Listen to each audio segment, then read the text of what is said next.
Baglan est intervenante en activité physique adaptée dans le service d'hémostase clinique, qui est centre de ressources et de compétences des maladies hémorragiques constitutionnelles à l'hôpital Louis Pradel, aux Hospices civils de Lyon. Elle va aujourd'hui nous présenter son activité. Charlotte, peux-tu nous présenter ton parcours, ce qui t'a mené à faire de l'APA et quel public tu as été amenée à prendre en charge? Alors bonjour à tous. J'ai commencé l'APA un petit peu par hasard, je vais dire, au détour d'un stage en deuxième année de licence où je me suis rendu compte que je préférais m'occuper de personnes en situation de handicap. Donc je me suis réorientée, j'ai fait une licence activité physique adaptée, un master ensuite, que ça fait 2 ans que j'ai fini, et depuis ces 2 ans, j'ai eu l'occasion de prendre en charge des personnes pour des troubles cardiologiques, en traumatologie, en orthopédie, en EHPAD, en hématologie et en oncologie. Qu'est-ce que l'APA et depuis quand cette activité est-elle développée en général? L'APA, c'est l'activité physique adaptée, donc le but c'est d'adapter l'activité physique à tout le monde pour que tout le monde puisse pratiquer. Depuis une trentaine d'années maintenant, c'est arrivé dans les formations universitaires et ça tend à se développer de plus en plus dans notre société. Qui peut bénéficier de l'APA? Tout le monde, c'est le but. L'APA est-elle adaptée à tous les patients atteints de pathologies différentes et tous les âges? Tout à fait. L'objectif, c'est vraiment d'adapter à tout le monde pour que tout le monde puisse pratiquer. Alors, les adaptations seront différentes en fonction des personnes et des pathologies, mais l'objectif, c'est que tout le monde puisse pratiquer. Qui prescrit l'APA? Le médecin. Qui peut encadrer l'APA?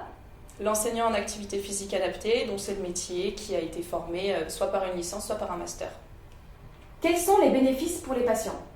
Alors, c'est divers en fonction des pathologies, mais le plus gros bénéfice qu'on pourrait noter, c'est l'amélioration de la qualité de vie.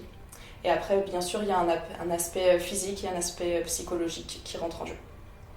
Quelles sont les étapes de la prise en charge en APA? Ça, c'est propre à chaque intervenant. Pour ma part, je fais d'abord un bilan ou une consultation au cours de laquelle on évoque le parcours de soins, les difficultés qui sont rencontrées, etc. Et on définit des objectifs de prise en charge ensemble avant de faire des séances sur lesquelles on travaille sur les objectifs qu'on a définis. Comment se déroule une séance d'APA? Là encore, c'est variable en fonction des enseignants en activité physique adaptée, mais pour ma part, il y a forcément un petit échauffement, un corps de séance au cours duquel on travaille sur les objectifs qu'on a définis, et puis après un retour au calme. Quel est le remboursement de l'APA? Alors là, c'est un sujet un petit peu épineux. Pour le moment, il n'y a rien de la part de la sécurité sociale. Après, c'est en fonction des mutuelles. Pour les ALD, il y a des remboursements qui peuvent être mis en place par les mutuelles. Mais alors, ça dépend de vos mutuelles. Donc, il faut se rapprocher de sa mutuelle. Et il y en a qui sont en contact avec différentes structures, donc qui peuvent rembourser une partie de la prise en charge.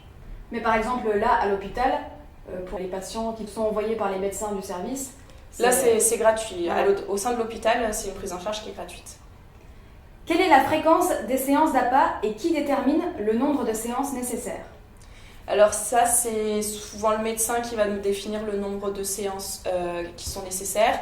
Après, c'est l'enseignant en APA qui est le mieux placé au moment de la fin des séances pour savoir s'il y en a encore besoin ou pas. Et au niveau de la fréquence, ce qu'on recommande, c'est d'en faire 2 fois par semaine, mais ça dépend aussi des possibilités de chacun. Combien de temps es-tu présente dans le service par semaine? Je présente 7 heures de demi-journée. Quels sont les bénéfices pour les patients atteints de maladies hémorragiques constitutionnelles?